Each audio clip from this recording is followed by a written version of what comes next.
my hair yesterday, because I had an EEG, and while I was taking the EEG, I had seizures. And thankfully, the doctor who gave me the seizure medication saved my life, because I couldn't walk. And I went out into the waiting room. They had to put me in an office chair because I didn't want to go in a wheelchair, and I couldn't walk. And they wanted me to go to the ER, but I just don't want to be admitted into the hospital. You know, if I'm going to go through all of this, I don't want all of this in the hospital. There are other patients. When this was happening to me last year, there were other patients and people in the room, and they were still doing all the stupid talking. They don't understand that people have a right to their humanity. When you're going through a medical issue that's so traumatic, you have a right to that moment where you can connect to my own God, not them. They'll never be my God. They'll never be in the place of my God. And they can't give us a moment's peace to connect to something higher than them. See, this is where they think they are. They're nowhere near there. And if my God is here and you're here, you're blocking it. So I'm going to do a few videos today talking about how this worked out. So I couldn't walk, and I didn't want to go to the ER, and I didn't want to go in a wheelchair. So she wheels me out in an office chair. So I sit in the waiting room. My mother insists, take this medicine for seizures, because the neurologist didn't want to refill it. But thankfully, I took it and I was able to get home. I mean, the idea that we're living in a world where I'm having seizures, people are still talking to me and I'm ignoring them, and they get upset now.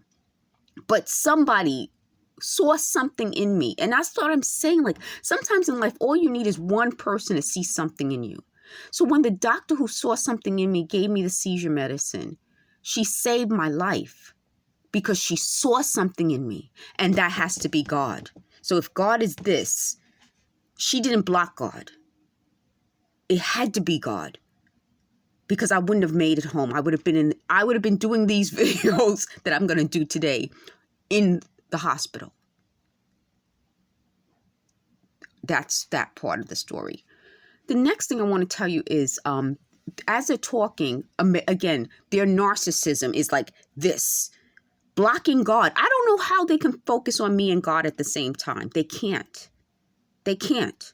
They only see themselves. The reflection in the mirror is only of them. Selves. So they're talking on the bus, and they're talking.